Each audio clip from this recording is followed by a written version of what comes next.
وقفوا على الباب بره.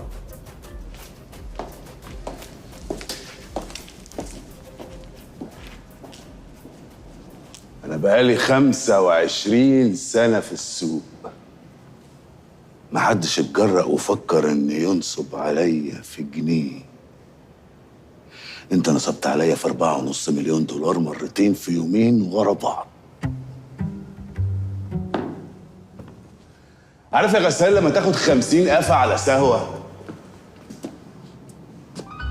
البرنس سهاني وجرجرني من قفايا واكلني البلوزه بمعلمه.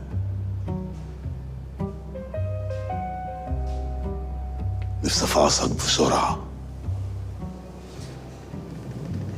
بس برضو عندي فضول اعرف انت هتخرج نفسك من المزنق ده ازاي. الو، بوليس النجدة؟ انت مش ضحيه، انت كمان كنت بتحاول تنصب وتستغل الظروف. انت طماع، وطول ما الطماع موجود النصاب بخير. في دي مش هختلف معاك، بس ده مش موضوعنا. خلينا في المهم، في الفلوس. عايز فلوسك؟ بلغ عني البوليس. الكلام ده تقوله للناس الشيك اللي لما فلوسها بتروح عليها بترفع قواضي وتعمل محاضر. انما بلطجي ونصاب زيك هيعمل ايه؟ هيخطف ويهدد وينزل على ما فيش.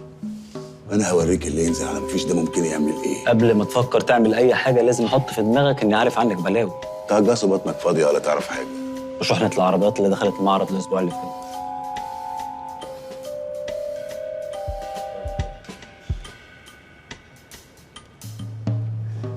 العربيات دي مسروقه وارقام شاسيهاتها متغيره، ولو ما سبتنيش امشي من هنا في خلال ساعه واحده الناس اللي شغالين معايا هيبلغوا. وشوف بقى دي فيها كام سنه. كام سنه يا ترى؟ جرايه غسان، الرئيس بتاعك ما عندوش محامي ولا ايه؟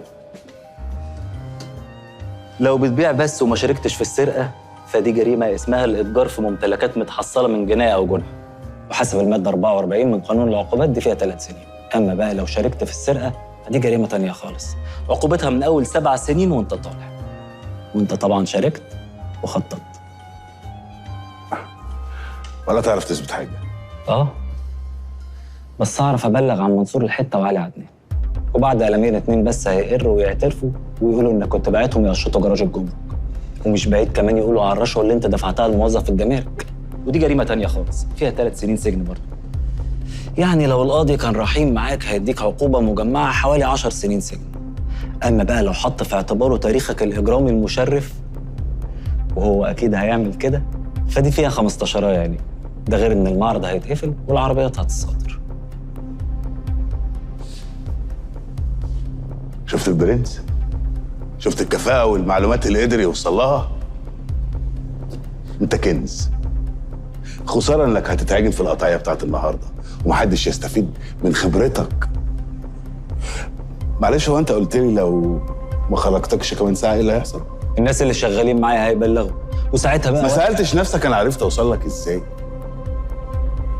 انت فاكر ان انت لما تلم شوية صيع وتشغلهم في النصب هيقفوا في ظهرك في مزنق زي ده؟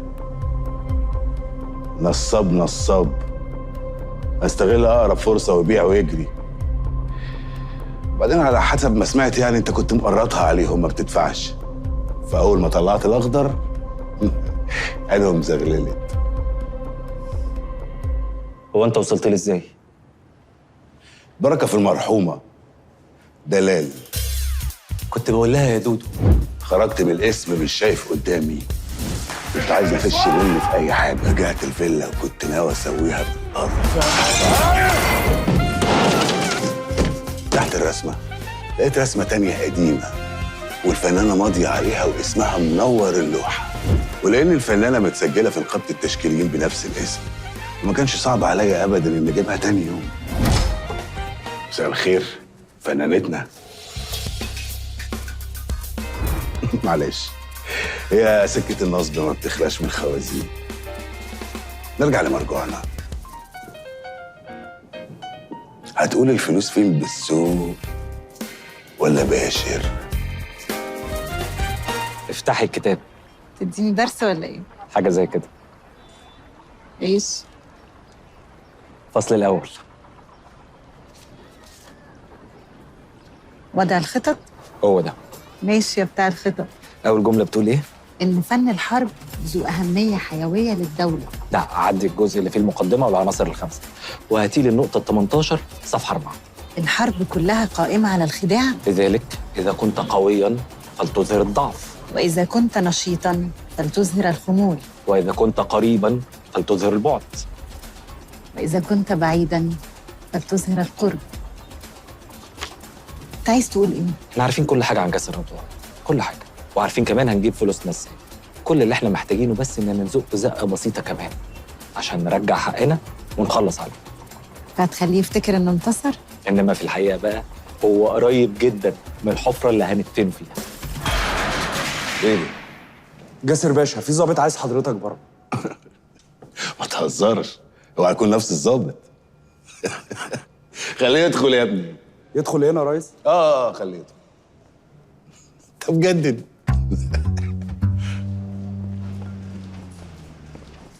انت جاسر رضوان؟ انا ماما نجوى. اتكلم كويس يا ابني انت. الحقني يا باشا، الحقني يا باشا، خطفني يا باشا، خطفني وضربوني وعلقوني يا باشا وطول الليل بيكهربوني وبيطفوا السجاير في جسمي يا باشا. ولما قلت له ابلغ البوليس قال لي ما يهمنيش. ضربت الراجل ده ليه كده؟ فوقه يا مين؟ يفك مين يا شويه نصابين؟ فاكر بروح امك اللي انت عملته معايا المره اللي فاتت هتكرره تاني؟ هو انت شايفني قفل الدرجه دي؟ يا غسان ظبط الرجاله. يظبط مين يا ابني انت؟ انت اتجننت ولا ايه؟ ادخلوا هاتوا لي الناس دي. ايه ده هو الموضوع بجد ولا ايه؟ انا اسف يا باشا، انا والله العظيم ما كنت اعرف كده، انا فهمت غلط. الواد ده يا ابن الكلب ده نصاب يا باشا. بلا نصاب بلا سوء تفاهم، اتفضل معايا يلا يا غسان يا غسان. شفت وجه انا اللي انقذتك. دور واطلع بسرعه. اجمل حاجه في جاسر رضوان انه واثق من نفسه جدا ومتخيل انه ذكي، عشان كده سهل جدا انك تنصب له خيه والاسهل انه يقع فيها. المهم انه يبقى فاكر طول الوقت انه وصل بذكائه ومخه النظيف. ودي هتعملها ازاي؟ هساعده عشان يوصل. هحط له ادله في الفيلا، كل دليل فيهم كفيل انه يوصله ليا. اللوحه، محفظه فيها بطاقه، شنطه فيها عنوان، واللي جاسر يلاقي حاجته ويروح له يديله عنوان. ليه؟ عشان العربيات المسروقه اللي موجوده في المعرض هنبلغ عنها يعني؟ هنسرقها. بحب العمليات أوي، أنا هسمي نفسي سيد عمليات. بسرعه يا مختل. احنا تمام، الموضوع هيتحل. ما تقعدش تعمل لي كده، ما هو ده اللي قدامي في داهيه. حل الموضوع يا صديق. انا فهمتهم ان هو مجرد سوء تفاهم بسيط، بس طبعا اللي انت عملته مع الضابط ما ينفعش. حد يقول للضابط ماما نجوى. وكمان السلاح اللي هم لقوه في المخزن عامل لنا مشاكل. مش هينفع تخرج النهارده. ولا ما يهمنيش اخرج النهارده او حتى اخرج خالص. انا قلت لسعيد والواد محمود ان هم ما يبيتوش العربيات اللي خدناها من منصور الحته في المعرض. العربيات بتاعت الجمارك؟ عارف كل حاجه، كانه كان قاعد معانا في الاتفاق، كاننا ادينا له رشوه عشان نديها للموظف. اتاكد انها اتنقلت يا صديق. وانا لما اخرج من هنا اعرف الواد ده كان بيراقبنا ازاي ومين من رجالتنا شغال معاه. انا مش عارف انت عملت كده. مش عارف ايه يوسف انت تعمل اللي اقول لك عليه. امشي امشي. حاضر حاضر يا جاسر بيه. ايوه يا استاذ صديق. عربيات ايه؟ لا احنا حملنا العربيات خلاص. جاسر بيه بعت كساحه وحملناها. ماشي. انت عارف العنوان صح؟ اكيد. ماشي. بالتوفيق.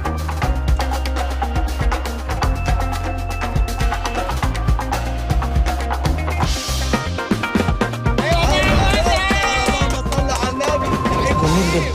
ولنفترض ان احنا عرفنا نعمل كل ده، العربيات المسروقه دي بقى هنتصرف فيها ازاي؟ هنبيعها. لا معلش، انا اسفه لو كنت فهمت غلط. هو احنا المفروض هنا عشان نرجع الحقوق لاصحابها والكلام الكبير ده هنسرق عربيات مسروقه وهنبيعها؟ طب ما نبلغ ونرجعها لاصحابها، ولا هي حلال علينا نسرقها ولا ايه؟ نفس اللي جه في دماغي بصراحة. هنبيعها وناخد ثمنها وهنرجعها لاصحابها. ده سحر بقى بجد. ابدا. جاسر العربيات المسروقه اللي عنده في المعرض ما بيبيعهاش لزباين عاديين، بيبيعها لزبون واحد بس اسمه شاهين رجب. عنده معرض اسمه شاهين اوتو. وحسب المكالمات والرسائل هو مستني شحنة العربيات اللي عند جاسر. فلوسك تمام؟ زي الفل، شكرا. عفوا.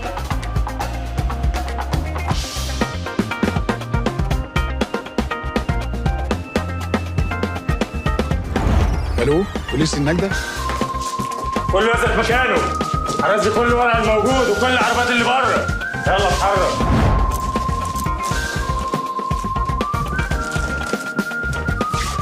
بعد مصادرة السيارات المهربة قررت النيابة حبس المتهمين في قضية سرقة السيارات والإتجار بها 45 يوماً على ذمة القضية.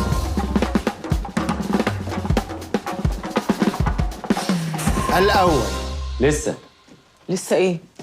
جاسر رضوان سرق من المدعين 6 مليون و250 ألف دولار، واحنا اللي باقي معانا بعد ما نخصم اللي صرفناه 6 مليون و550 ألف دولار. يعني كده فاضل كام؟ كده في زياده. طب ما ده حلو جدا. هو ايه اللي حلو؟ احنا مش هناخد زياده. يعني ايه؟ قصده ان هو هيطلعهم صدقه. صح والله العظيم، وهيتشيل من الذنوب اللي عليه. هتوديهم الجامع؟ لا طبعا، هنرجعهم له.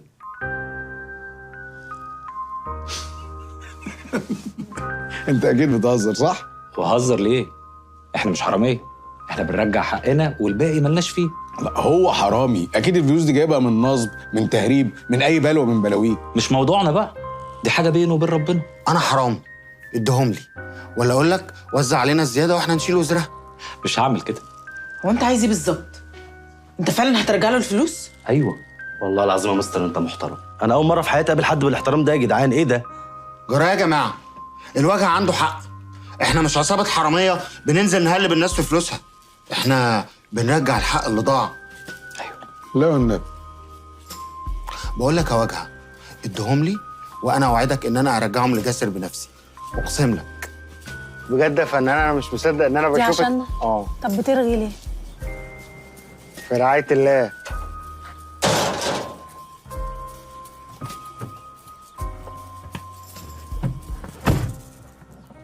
قلت لها اللي اتفقنا عليه؟ قلت لها دول كانوا عربون حواض وكبنات وكواع، بس الشحنة ما وصلتش. قالت لي كتر خيرك انت انسان محترم. قلت لها لا دي امانة ولازم ترجع لاصحابها. قالت لي بس اللي منك ما بقاش فيه منهم كتير. وحكيت لي عن واحد كانت بتعمل معاه اغنية وكل عليها فلوس، دفعت له عربون وراح شافته، فراحت عملت فيه بلاغ، بس البلاغ اتحفظ عشان هو هاجر. يا ريت لك كل ده؟ دي رزعت الباب في وشك وما نطقتش. لا بس كل ده دار في خيالي لان هي نجمتي المفضله. انت قلت لك يا بني ادم؟ يمكن عشان كده رزعت الباب في وشي. هي لازم ترزع الباب في وشك. والنبي شغل الاغنيه بتاعتها. يا ورده يا قمره في بستاني. مش ممكن، خطير. انا ابتديت احب زياد ده قوي. لا انت فهمتي ايه؟ انا مش قصدي حب من النوع بتاعكوا ده ما ينفعش اصلا. حبيه براحتك حضرتك، انا لا وصيه عليه ولا وصيه عليكي. هو انت باباكي واخد حكم في نفس قضيه اخوكي؟ اصل انا بابا كان فاتح شركه مقاولات وكان واخد فلوس من البنوك ومن الناس، ولما اتعثر انه خلى اخوكي يمضي ان هو الضامن. ايوه. وبعدين هرب هو واخوكي هو اللي اتسجن. وطبعا مامتك اتأثرت واستسلمت للمرض علشان تنسى. أنا شفت كتير وعشت حاجات أكتر، ما يغركيش منظري. أنا خبرة في كل أنواع الشر والغدر والخيانة. أنا ما عنديش مانع أقولك باباكي فين علشان تبلغي عنه وتخرجي أخوكي، ومستعدة أعمل ده بدون مقابل. انا مش عايزه منك حاجه، انا كل اللي عايزاه انك تبعدي عننا وبس.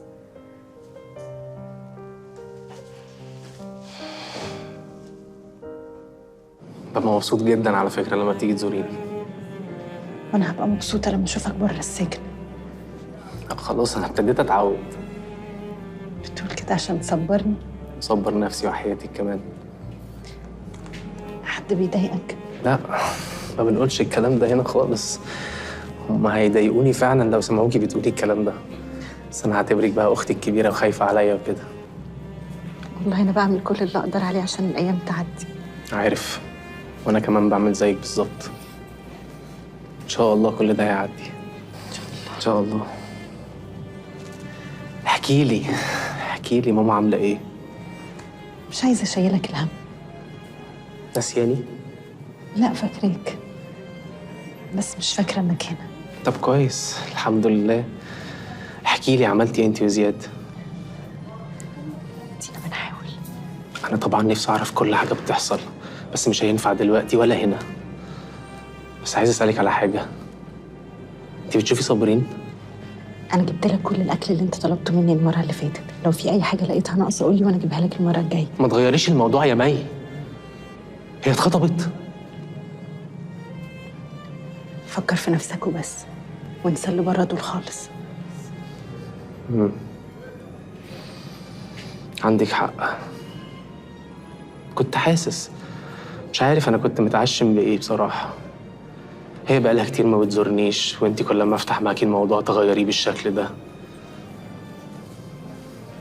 عايز اقول لك انا ببقى خايف وانا بسالك السؤال ده عشان متاكد من اجابته.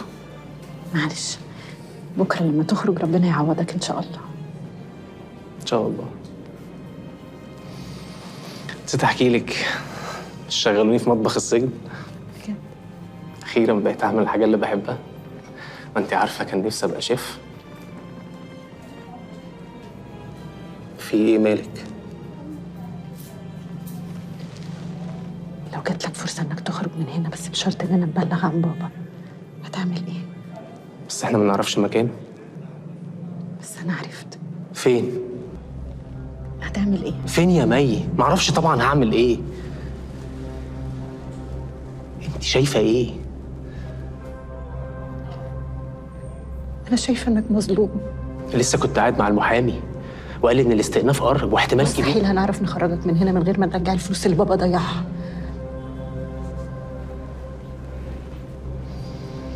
بابا مش هيستحمل السجن يا مي. لكن يستحمل يشوفك مسجون مكانه ومستقبلك بيضيع وانت بريء.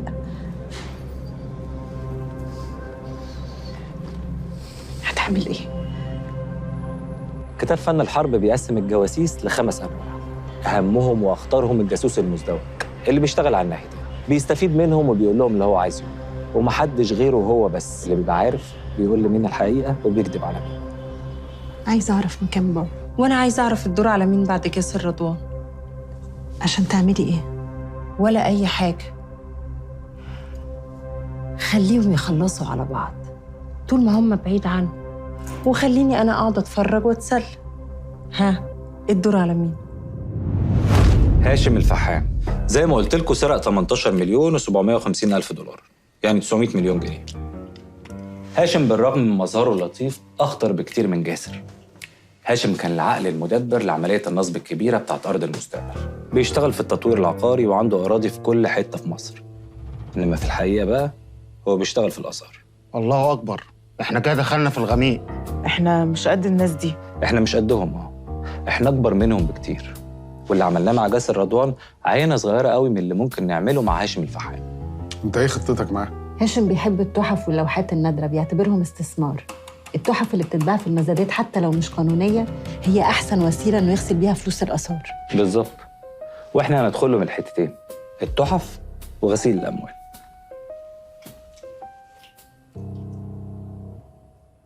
طيب يا خالد. تمام، بعد إذن حضرتك. اتفضل.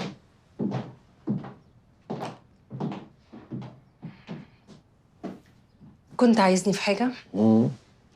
تفتكري عايزك ليه؟ حسابات برضه. أكيد. ما احنا لو ما ظبطناش حساباتنا هنضيع. انت ما سمعتيش المثل اللي بيقول من حسب الحسابات في الهنا يبات؟ لا، وانا الحقيقه عايزاك تبات في الهنا. اتفضل، انا جاهزه للتحقيق. لا، هو مش معقول كده. مش كل ما اكلمك في حاجه تاخديها قفش كده. انا هفضل اتكلم. عارفه ليه؟ عشان عايز اسعدك وعايز احقق لك الحاجه اللي انت عايزه تعمليها، بس بالطريقه دي مش هقدر. طريقه ايه؟ حاجات كتير، بنود كتير قوي. مثلا الرخام. انت طالبه رخام من درجه عاليه جدا حتى في الحمامات الصغيره. اكيد طبعا. ليه؟ في الساحل ما في حاجات اشيك وارخص. كمل عشان انا هرد عليك في الاخر. بند الدهانات. طالبه خامات عاليه جدا جدا حتى في البوفيه وفي المخازن. المخازن دي اللي فيها العمال بتوعنا. انا درست المساله دي كويس جدا. مش هترفع قيمه البيع نهائي، هتعلي التكلفه وفقط.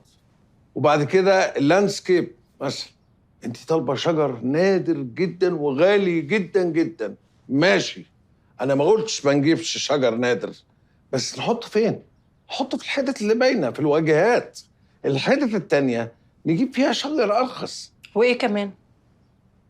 حاجات كتير، بنود كتيره قوي لو جمعتيها مع بعض تجمل ملايين، ان ما كانش مليارات، من غير اي لازمه. ممكن نجيب حاجات اشيك وارخص. شايف يا سليمان؟ شايف انت قلت كام مرة كلمة أرخص؟ انت عارف ده معناه ايه؟ معناه ان انت مش فاهمني ولا فاهم المشروع من أساسه. لا انا مش فاهم بالطريقه دي، مش فاهم حقيقه. طبعا، لأن جاسمين باي مش هيبقى فيها حاجة رخيصة، مش هيبقى فيه حاجة بنعملها علشان نوفر. ده مكان المفروض يكون لتحقيق الأحلام، مكان مفيش زيه في أي حتة في العالم، وهو ده الكونسبت اللي احنا المفروض نحققه. أنا مش عايزة حد شاري عندنا يجي عليه اليوم إن هو يقرر إنه يعمل أبجريد، لأن ببساطة مفيش أبجريد، مش هيبقى فيه مكان زي ده في أي حتة في العالم. فمش هنعمل أي حاجة علشان تبقى رخيصة، ولا هنعمل حاجة علشان نوفر. ايوه يا ستي، بس الفخامه مش حاجات غاليه وخلاص.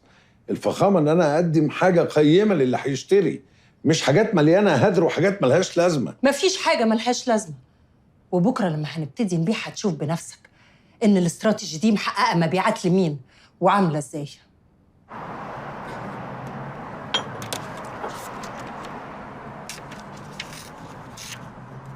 اتفضل. تسلم ايدك يا باشا. ده في صفر زياده، مقصود ده ولا غلطه مطبعيه ولا ايه؟ ده مقصوده. واي معلومه هتجيبها لي عن ياسمين وبالذات عن مشروع جاسمين باي هيكون لها ثمن كبير قوي عندي. طول عمرك ابو الكرم يا باشا. عموما حضرتك لو قدرت تحط ايدك على اي نسبه في المشروع ده ان شاء الله 1% هتكسب اضعاف اللي بتكسبه من اي مشروع تاني. همتك معايا بقى، ولو ده حصل هعمل معاك واجب جامد قوي. انت كل خفايا المشروع عندي، مخالفات، رشاوي، لعب في الورق. انا خايف لياسمين تتهفف عقلها وتعمل حاجه غلط وتضيعني معاها. انت ما تعرفش ياسمين يا باشا ولا ايه؟ انا جاي اقول لك اصلا ان هي مستفه ورقها على الاخر ولعبها صح. عشان كده هي ضامنه نجاح المشروع، مش عاوزه حد يدخل معاها. بالظبط، بس جوزها عايز. يعني من الاخر حضرتك لو عايز تحط رجل اكسب سليمان، بس خلي بالك من سمه عشان هو كمان مش سهل. والله اعلم يا باشا السهم ممكن يجي لنا منين. مش كفايه اللي حصل لجاسر؟ ايه ده؟ ايه اللي حصل لجاسر؟ اتسجن. وايه اللي عمل معاه كده؟ الشبح. مين؟ الشبح. غريبه قوي. خد الاغرب بقى يا باشا. ده اللي سجن جاسر بعد ما سرقه رجع له 300,000 دولار، وهو اصلا نصب عليه في 6,550,000. مش فاهم يعني ايه؟ يعني مراته كانت قاعده في البيت عادي، لقيت الباب بيخبط، فتحت، الراجل ساب لها الفلوس وسابها ومشي. ده كده الموضوع ما يبقاش نصب بقى، ده اكيد حاجه تانية غير الفلوس. وعموما يا باشا جاسر ابن حلال ويستاهل. كنتش عايزاني؟ سليمان جه؟ لا، بس هو على وصول. هو انت ايه رأيك فيه؟ أنا؟ ايوه. بيحبك. بس كده؟ هو ده رأيك في شخصيته؟ إنه بيحبني؟ بس دي حقيقة، الراجل مش عارف يعمل لك إيه عشان يسعدك. ما أنا عارفة، بس تفتكري إيه أكتر حاجة بتميز شخصيته؟ أكتر حاجة بتميزه إنه غني؟ معاه فلوس كتير؟ دي أرزاق، محدش بيختار إن هو يبقى فقير يا بنتي. ومحدش بيختار إن هو يبقى وحش أو فاشل أو غبي. معظم الناس بتتولد بمميزاته، عشان كده المفروض ما ننبهرش بحد. أهم حاجة الرضا. ياما ناس معاها فلوس ومش مبسوطين، والناس غلابة وعايشين في نعيم. عمرك شفتي حد جعان مبسوط؟ قابلتي قبل كده واحد معهوش فلوس إن هو يعالج بنته فرحان وعايز يكمل؟ الفقر ضعف، والفلوس قوة وحرية، وأي كلام غير ده يبقى كلام فارغ. وسليمان واللي زيه فاهمين ده، فاهمين كويس قوي إن أي نقص في فلوسهم ده معناه إن اللي بيميزهم عن باقي الناس بيقل. عشان كده لازم يفضل يقاوم. خليه يقاوم، وخلينا أشوف مين اللي هيكسب في الآخر. سليمان بيه وصل وبيسأل على حضرتك.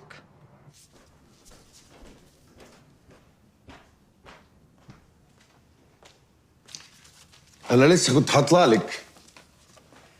نعم يا سليمان، كنت عايزني في حاجة؟ عايز اتكلم معاكي، بس مش عايز تزعلي ولا تتضايقي مني. أوكي. انا حقيقي مش فاهم المشروع، مش عارف احنا هنعمل ايه وهنروح فين. حقيقي مش عارف. هعمل لك برزنتيشن وهجيب المهندس اللي هينفذ المشروع، اسمع منه وانا واثقه انك هتغير موقفك. انت مراتي وحبيبتي، انت اغلى حاجه عندي في الدنيا كلها. تاكدي ان انا هعمل المستحيل عشان اساعدك.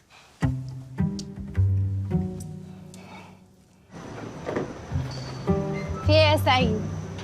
إيه الحوار؟ انت عارفه يا بنت اموره انا اتعلمت السحر ازاي؟ من النت؟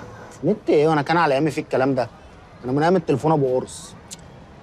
اتعلمت السحر على ايد ساحر جامد قوي، كان بيلف في الموالد. اول لما شفته كنت مع ابويا الله يرحمه في مولد السيده زينب، كنت مبهور بيه قوي. قلت بس ده ساحر بقى بجد، هيطلع النار من بقه ويمشي على الازاز ورجله ما تتحورش، يبقى معاه البت اللي هي بيفلقها نصين دي ويرجع الحمى تاني من غير ما تموت. كنت عايز اتعلم السحر مش عشان اقف على المسرح الناس تسقف لي، لا، عشان احل مشاكل ابويا واخواتي. اول لما ابويا قال لي اطلع من المدرسه قلت بس جات لي على الطبطاب، رحت له وترجيته عشان يعلمني السحر. قلت هاخدني بقى الصحراء وقف بقى في الخاله كده في ضي القمر ويعلمني ان انا خاوي الجن. بس طلع الموضوع كله خفه يد. بس عارفه يا بنت اموره، لما وقفت على المسرح شفت بصات الناس، تسقيفهم واستغرابهم، لقيته سحر بجد. كنت حاسس ان انا ساحر صحيح. ما قدرتش احل مشاكل ابويا واخواتي، بس قدرت بالحبه الصغيرين دول ان انا عايش الناس في وهم جميل ينسيهم عيشتهم والفقر والهم، حتى لو حبه صغيرين. طب مالناش لخفة يد يا اخويا. مش جاب لي جاب يا بت، مش جاب السعاده والبهجه، الغدر والغم. انت بتقول كلام غامق، عايز دماغ فايقه، وانا مهدوده والله ما قادره، عايزه ارتاح. اموره اقعدي، انا لقيت حل لكل مشاكلنا. ده زي السحر كده؟ زي السحر كده. ده ايه الحوار ده كمان؟ انا عايزك تبقي معايا. ايوه، عايزني اعمل ايه يعني؟ اموره انا عايزك تسيب المرمطه والهم اللي احنا فيه ده ونبدا مع بعض يا بت على نظافه. انا معروض عليا ان انا اجازف وخاطر واستحمل شويه، يمكن بعدها يبقى معايا اللي غير حياتي وحياتك. بس عايزك توعديني ان انت تبقي معايا في ظهري، عشان ساعتها مش هيفرق معايا اي حاجه في الدنيا. انا معاك، بس فهمني. 4 مليون دولار؟ على كلامه ده اللي هلبوه لغايه دلوقتي. لا، وعامل لي فيها شيخ وحلال وحرام، وهو حرامي وحرامي كروديا كمان. بقول لك ايه، خديه على قد عقله واعرفي منه كل حاجه، وانا هقول لك هنعمل ايه. اتفقنا؟ اتفقنا.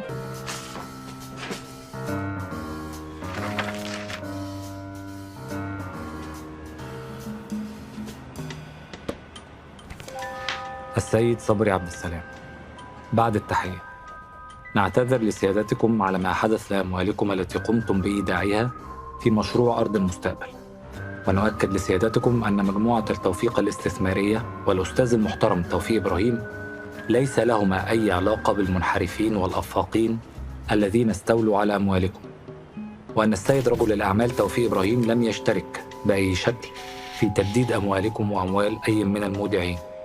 وبكل الحب والاحترام والتقدير يسرنا أن نرد إليكم صافي المبلغ الذي قمتم بإيداعه بعد حساب فرق العملة وإضافة هامش مصاريف قدرنا أنكم أنفقتموها لتوكيل محامي ورفع قضية.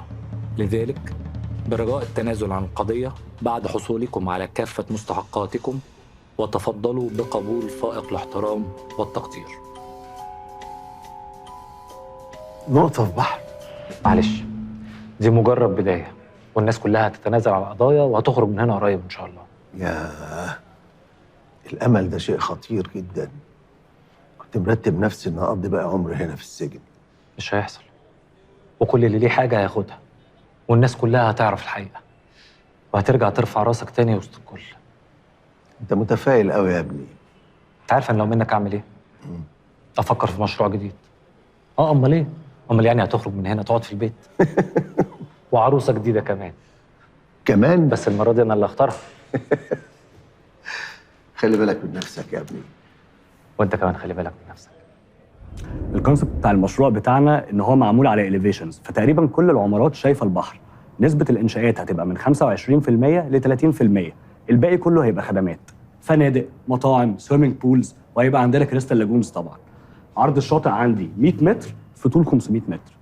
مش قليل على مشروع بالحجم ده؟ مش بطول الشاطئ هي، بالعكس، خليه يبقى صغير وزحمه. الناس بتحس ان الاماكن الزحمه اهم وعليها اقبال. مظبوط. الشاليهات كلها هنسلمها فولي فرنشت، متشطبه ومفروشه فرش فندقي كامل. طيب الميزانية دي انت قلت لي النهارده هتجيب لي رقم تقريبي. عايز اعرف المشروع كله هيتكلف قد ايه تقريبا؟ احنا اشتغلنا على تكلفه تقديريه تقريبا، عملنا بادجت رفلي كده ما بين ان هي ايوه من 11.5 ل 13 مليار. يعني تعمل لها 220 مليون دولار. لا تمام. بس انا كنت انا عايزه اعمل حاجه مختلفه ما اتعملتش في اي مشروع في الساحل قبل كده.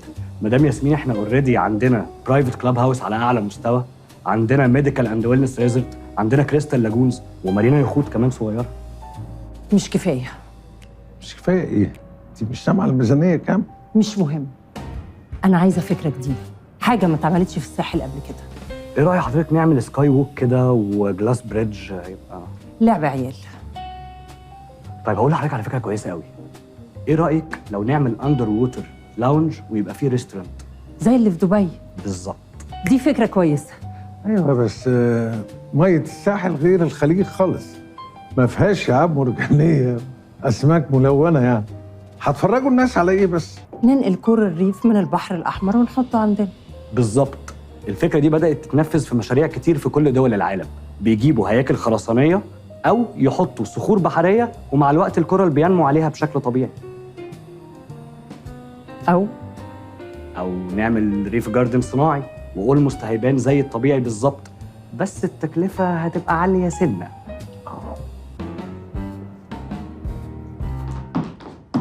انت مش فاهم انا عايزه ايه؟ لا انا فاهم كويس قوي. انت عايزه تخربي بيتي. يا حبيبي افهم. الكلاينت بتاع الساحل مش بيدور على بحر ولا رمله ولا مكان يصيف فيه.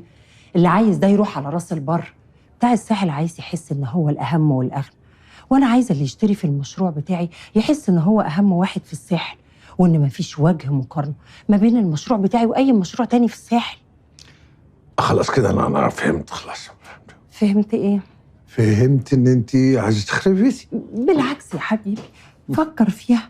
انت كده ثروتك هتبقى بتزيد، ده غير ان انت هيبقى عندك مبرر قانوني تحطه في عين التخين يا صالح. او سولي دي بقى بالتحديد بتخليني افرهد ويغمى عليا واوافق لك على اي حاجه. خلاص يا ستي، اعملي اللي انت عايزاه. مدام ياسمين، في حد عايز حضرتك في المكتب. مين؟ مش عارف، ما قالش. طيب يا حبيبي. يلا.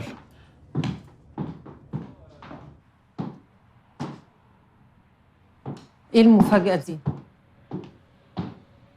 انا قلت اجي بنفسي عشان ابارك لك على المشروع الجديد. انا لما شفت الحفله اللي انت عاملاها على اليوتيوب بصراحه انا انبهرت. ميرسي. بس انا واخد على خاطري عشان ما تعزمتش. بجد؟ محدش بعت لك انفيتيشن؟ تصوري بقى واحد في حجمي عنده خبره كبيره في العقارات وعمل اللي انا عملته ما يتعزمش على اللونش بتاع البروجكت بتاعكم. انت قلت ان هيبقى اجمل مكان في مصر، يمكن كمان اجمل مكان في العالم كله، صح؟ ربنا يسهل، ادينا بنحاول. ان شاء الله بالتوفيق. عارفه اللوجو ده بيفكرني بايه؟ اللوجو ده بيفكرني باللوجو بتاع ارض المستقبل، فاكراه؟ اللي هو الدنيا احلى مع طمور المستقبل، بس بالانجليزي، علشان كان بيستهدف نوعيه معينه من الناس اللي هي بتدفع عرابين قد تكلفه ارض المستقبل مرتين 3.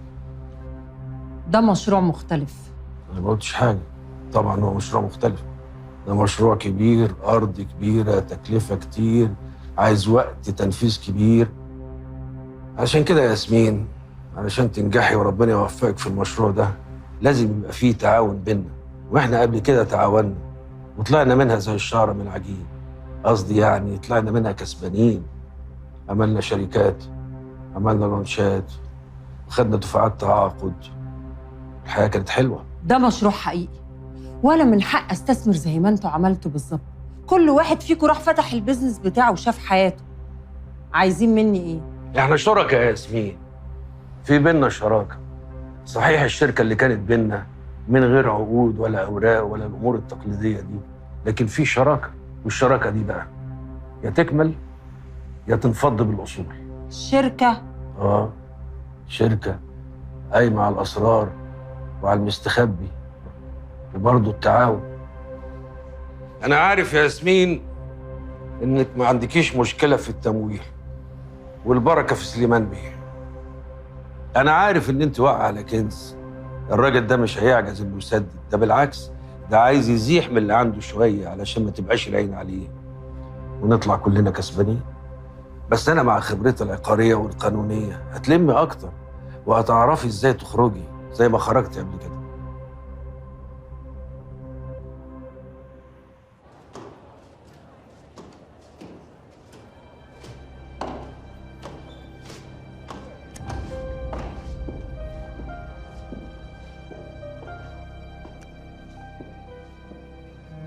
استنى تكلميني.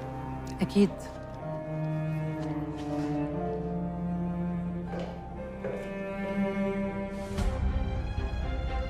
يا مستر زياد، ده بروشور فيه تفاصيل اليونتس كلها بتاعتنا. كويس. هتفتحوا باب الحجز امتى؟ والله هو المفروض الاسبوع اللي جاي، بس لو اليونت دي عاجبه حضرتك احنا ممكن نحجزها من دلوقتي، بس انت هتسيب لي شيك. طبعا. عظيم. بكام؟ يعني على حسب اليونت دي ممكن 500,000 جنيه مثلا، مبلغ بسيط، بس لو حضرتك غيرت رايك احنا هنرجع الفلوس ان شاء الله على طول.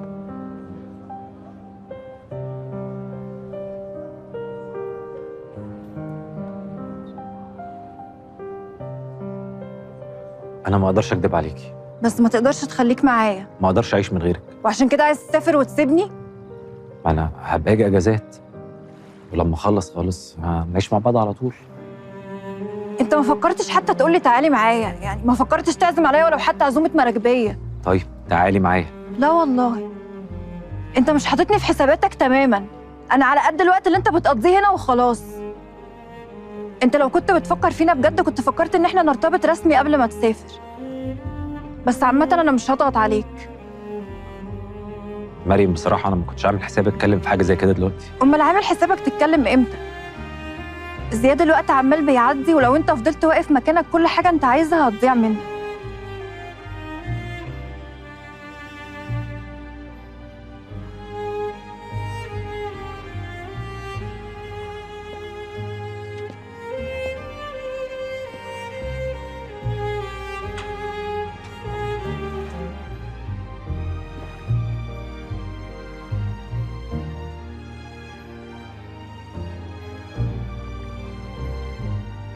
مستر زياد، كنت بقول لحضرتك ان الشيك ممكن نرجعه اي وقت لو انت غيرت رايك.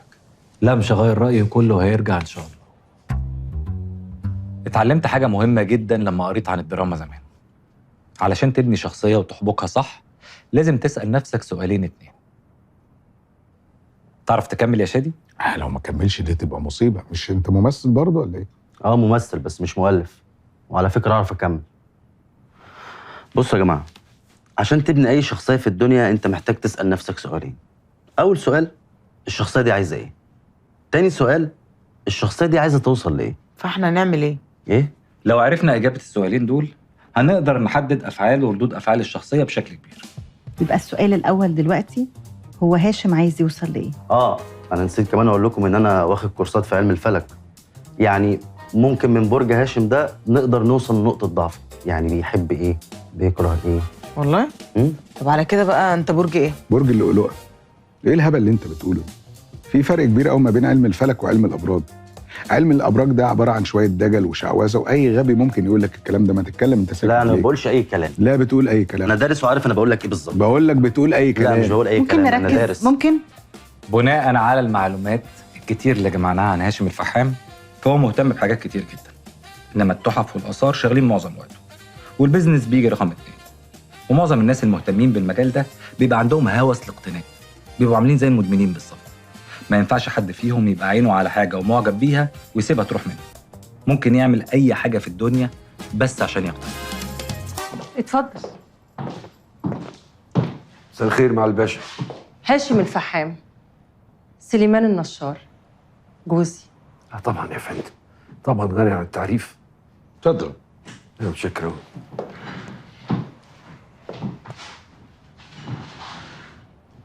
طبعا حضرتك عارف ان احنا مش محتاجين شركاء يعني. بس مش هقول لك بقى ياسمين بتتكلم عنك قد ايه. شايفه ان احنا ممكن نستفيد بخبرتك العقاريه والقانونيه يعني. الحقيقه انا ما اعرفش ايه المشروعات اللي انت اشتغلت فيها قبل كده، يعني ما عنديش فكره. ما عليك، احنا الشركه بتاعتنا عملت مشاريع كتير جدا، بس علشان وقت معاليك غالي وانا عارف كده مش هطول عليك. هبعت لسعادتك CV عن الشركه بتاعتنا. لا لا لا مفيش داعي. انا كلفت حد يعمل سيرش عنك وبعت لي النتيجه من دقيقتين. كل المشروعات مجهوله، محدش يعرف عنها حاجه. حتى اللي يعني معروف منها كنت بتعمل مقاولات صغيره كده من الباطن يعني. يا معالي الباشا، احنا الشركه بتاعتنا في كمان كلام فارغ كده عن تجاره اثار وحاجات كده. نفس الكلام الفارغ اللي اتقال على معاليك برضه، بس المره دي مش تجاره اثار، تجاره سلاح. ويظهر ان الكلام طالع من نفس المصدر. من اعداء النجاح يعني. هو ده. طيب اظن احنا فاهمين بعض كويس. انت حقيقه الCV بتاعك يعني ما يشجعش الواحد يشاركك في تشطيب شقه حتى يعني. بس ياسمين يعني بتشكر لي فيك وبتقول ان احنا ممكن نستفيد من خبراتك القانونيه، وانا الحقيقه بثق فيها جدا يعني. عشان كده اي نسبه هي هتحددها لك انا موافق عليها. استخدم القريب لانتظار البعيد. تعرفي ان جمله من 4 كلمات بس وبان بسيطه زي دي هي اللي انا كنت دايما حاططها قصاد عيني وبنيت عليها كل اللي بنفذه دلوقتي. استخدم القريب لما ايه البعيد يعني ايه؟ اقول لك. بعد ما ابويا قرر انه ينفذ اللي في دماغه رغم كل تحذيراتي واتجوز ياسمين، انا كمان قلت اسيب له البلد باللي فيها وسافرت. رحت امريكا وبدات البيزنس بتاعي. كنت بستورد مكملات غذائيه للرياضيين اللي هي السبلمنتس بتاعت الجيم وبوزعها في ولايات كتير. نجحت بسرعه غريبه وبدات بقى اعمل اوراق الاقامه بتاعتي رغم ان ابويا كان محتاج لي جدا. وكاني بمنتهى الخيابه بحاول اعاقبه بالهجره. وامتى قررت انك تقفل الشركه؟ وليه ما دام نجحت قوي كده؟ لا ما انا ما قررتش اي حاجه. انا فجاه صحيت من النوم لقيت كل حاجه راحت، كل حاجه. شكوى صغيره من عميل قال انه جاله حساسيه بسبب المكملات بتاعتنا. رفع قضيه على الشركه وقضيه ورا قضيه، كل حاجه باظت. ولقيت نفسي قدام حل من 2، يا اما اتسجن يا اما ارجع مصر. وقتها ابويا استخدم علاقاته ودفع لي التعويضات وخلص القضايا. حسيت اني صغير قوي قدامه ساعتها. بعد ما اتخليت عنه للدرجه دي هو اللي يقف جنبي بالشكل ده. وقررت بقى من اليوم ده ان انا ما اسيبوش ابدا وافضل في ظهره لاخر العمر. ورجعت. بس بعد ما فات الاوان. ياسمين كانت انتشرت في البيزنس بتاعه زي السرطان. امي نفسيتها اتدمرت واخواتي كرهوا عيشتهم. ياسمين دخلت حياتنا حرفيا، دمرت كل حاجه. فكان من منطقي ان انا لما افكر ارجع الحقوق وابتدي الطريق ده. يبقى هدفك الأول ياسمين النشرتي. كنت مستعجل قوي، كان نفسي اكسرها واشوف الذل في عينيها، بس للاسف ياسمين هدف بعيد ومشوار طويل ما ينفعش امشي على رجلي، ووسيله المواصلات لياسمين هي فلوس هاشم. ووسيلة المواصلات لهاشم هي فلوس جسر. الله ينور عليكي. واحنا اهو وصلنا لاول الطريق وخدنا اللي احنا عايزينه من جاسر. وربنا يستر على اللي جاي.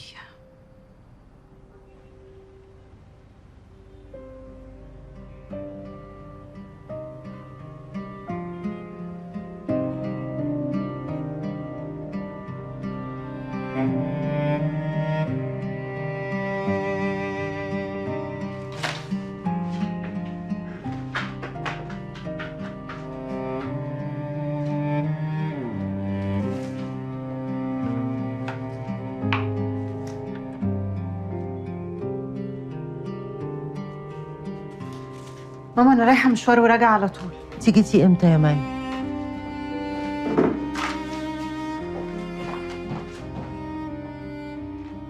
الدواء. معقولة يا حبيبتي؟ بنفسك؟ ومن امتى حد غيري بيديلك الدواء؟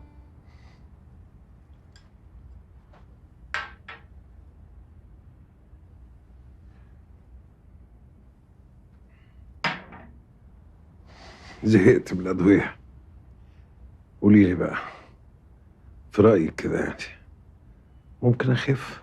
أنا رأيي إن أنت زي الحصان. وانتي أجمل ست أنا شفتها في حياتي. أنا مش عايز أسألك عن الفحام ده يعني، بس أنا عايز أطمن. أنا شايفة إن هو راجل كويس ومحترم. مهددك بحاجة؟ مهددني بحاجة؟ إيه الكلام ده؟ انتي مراتي وحبيبتي وأنا مسؤول عنك. يعني إذا كنت عيان وفي نقص في جانب معين أنا ممكن أعوضه في جوانب تانية كتير أوي. لو وقعتي في مشكلة أو أي حد ضايقك شاوريلي بس. يا حبيبي ربنا يخليك ليا، بس أنا ما عنديش مشكلة مع أي حد، ولو أنا عندي شك 1% إن هو شمال أنا عمري ما هخليه يشتغل معاك أبدا. اطمن.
ازيك يا بابا؟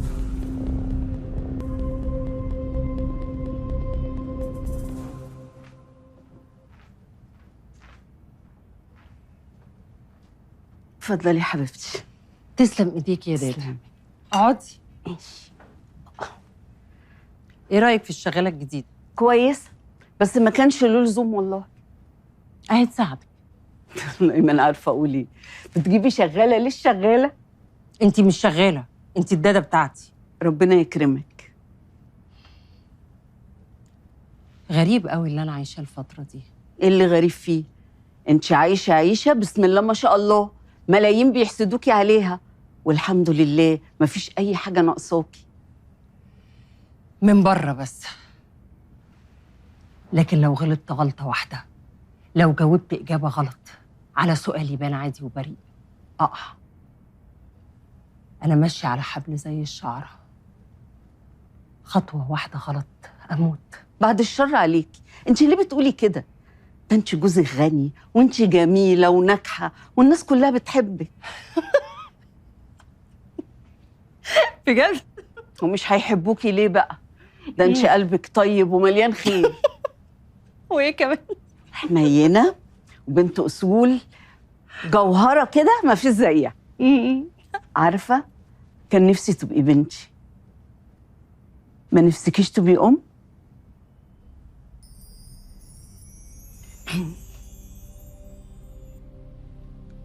تقدري تقومي يا دادا انت دلوقتي؟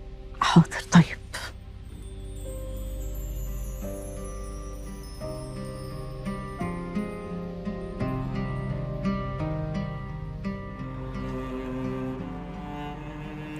يا مي، وحشتيني قوي يا حبيبتي.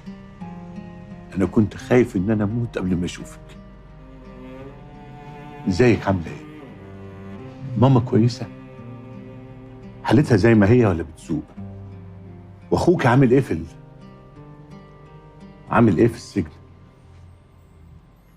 انا كنت فاكراك بره مصر. انا حاولت اسافر فعلا يا حبيبتي، بس ما قدرتش. اكتشفت ان هم حاطين اسمي في قائمة المنع من السفر في اللحظات الاخيره. لما انت هنا ليه ما فكرتش تيجي تشوفنا وتطمن علينا؟ او حتى كنت تكلمنا في التليفون. كنت خايف يا حبيبتي اكون متراقب. قولي لي، انت وصلتي هنا ازاي؟ ما تخافش، اللي شافوك وعرفوا مكانك مش ممكن ابدا يبلغوا عنك. طيب الحمد لله. بس هم مين؟ مش مهم، المهم هنعمل ايه؟ انا يا حبيبتي بحاول اقف على رجليا تاني. في مشروع هايل دخله مع شريك محترم جدا جدا. هنستورد من بره ثلاجات ومراوح وجبنه، وانا بعلاقاتي هسوقها له. المكسب 50%. كل الارباح اللي هتيجي من الشغلانه دي هسدد بيها الدنيا. ونادر اللي عمره بيتزاف في السجن وهو بريء وانت عارف. انا نفسي ازوره يا حبيبتي في السجن، بس ممكن يتقبض عليا. انت بتزوريه مش كده؟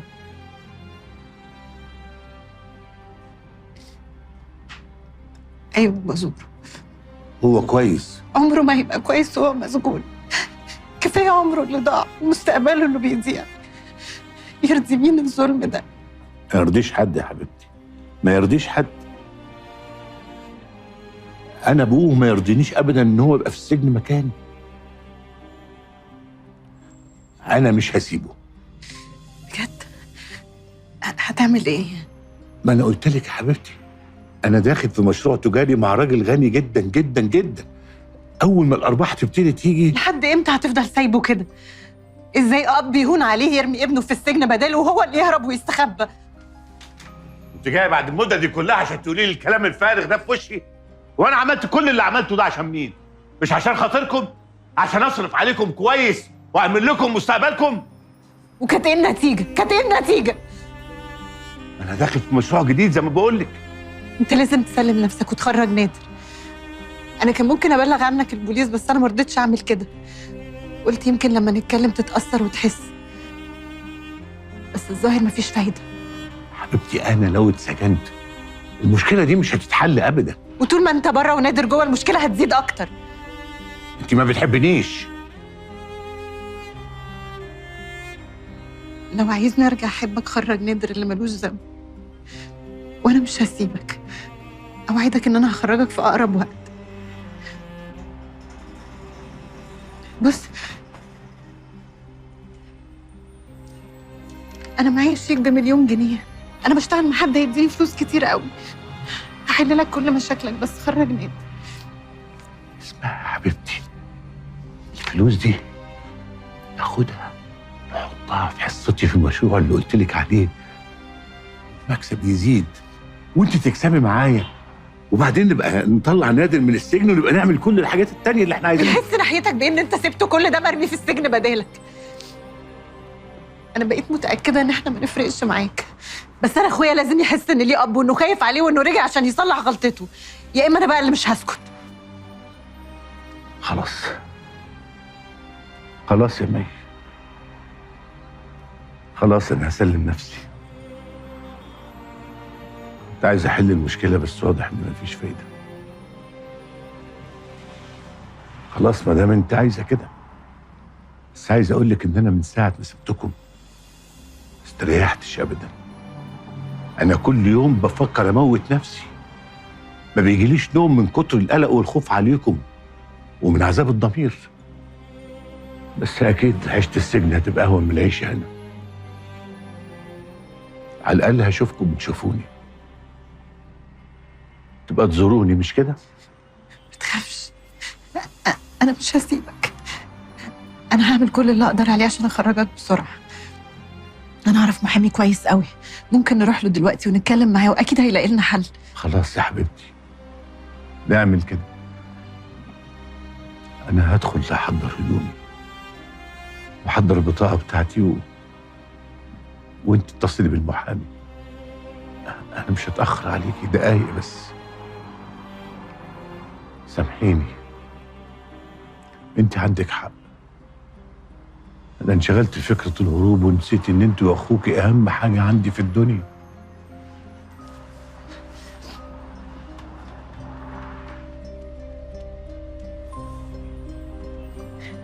مش هتاخر عليك يا حبيبتي.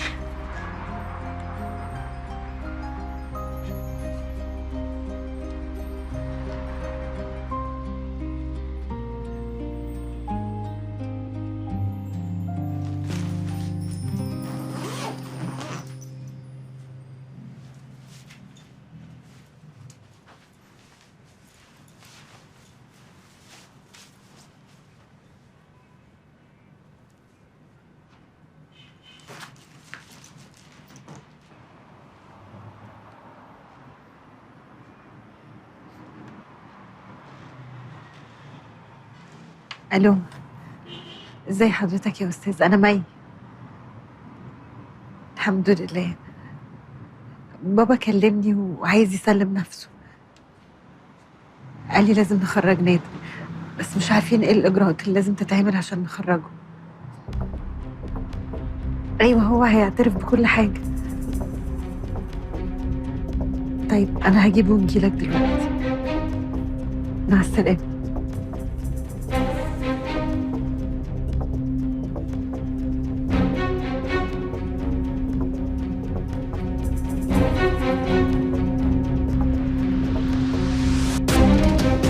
بابا، بابا.